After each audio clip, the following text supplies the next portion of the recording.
Il y a des histoires qu'on oublie dès la dernière phrase. Et il y a celles qu'on garde en nous, comme une lumière discrète, mais éternelle.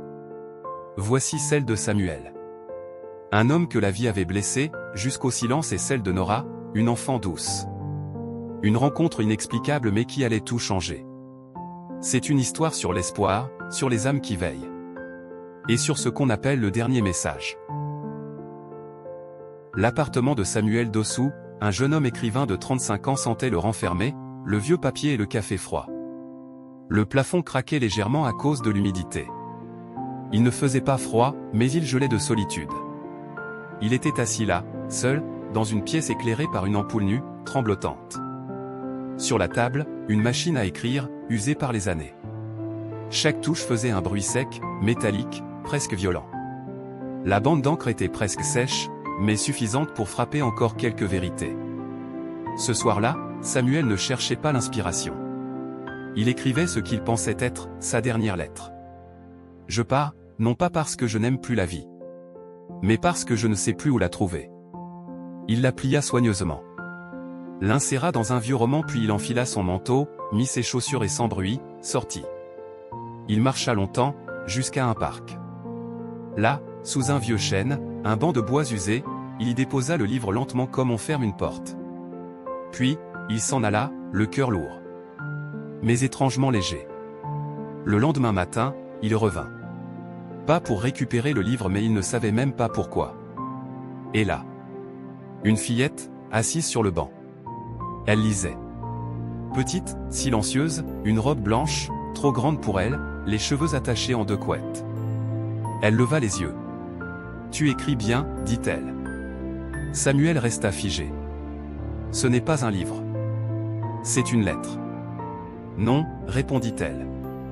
C'est une histoire. Et tu ne l'as pas encore finie. » Il cligna des yeux.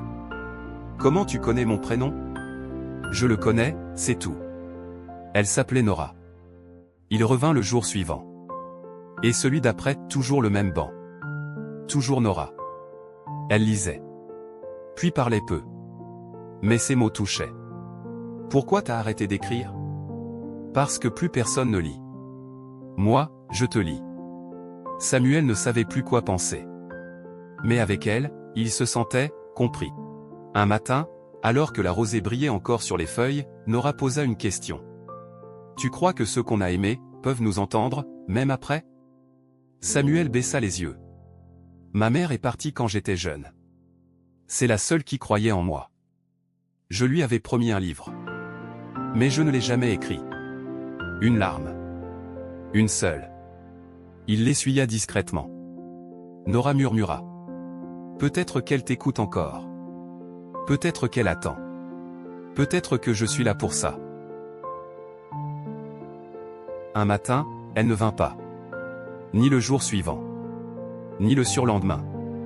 Samuel demanda aux passants. Aucun ne connaissait de fillette nommée Nora.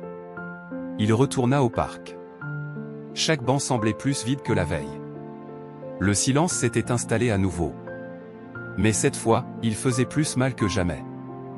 Dans une vieille librairie du quartier, il tenta une dernière fois. Une petite fille, Nora, robe blanche. Elle lisait souvent ici, ne vous l'avez pas vue ?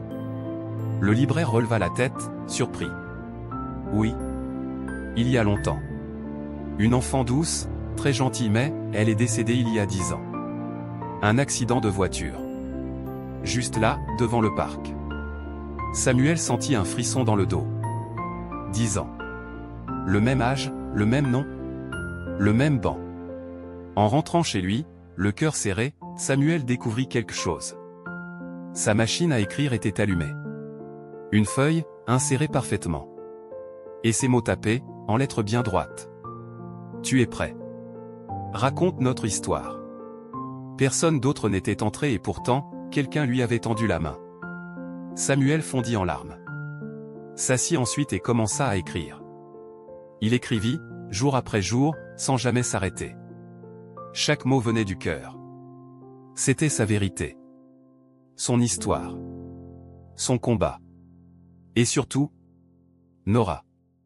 On dit souvent qu'une seule rencontre peut suffire à sauver une vie. Pour lui, c'était vrai. C'est elle qui l'avait ramené à la lumière. Il donna à ce livre un titre simple, mais chargé de sens. Le dernier message. Il retourna au parc. Tôt le matin. Le soleil perçait doucement à travers les feuillages.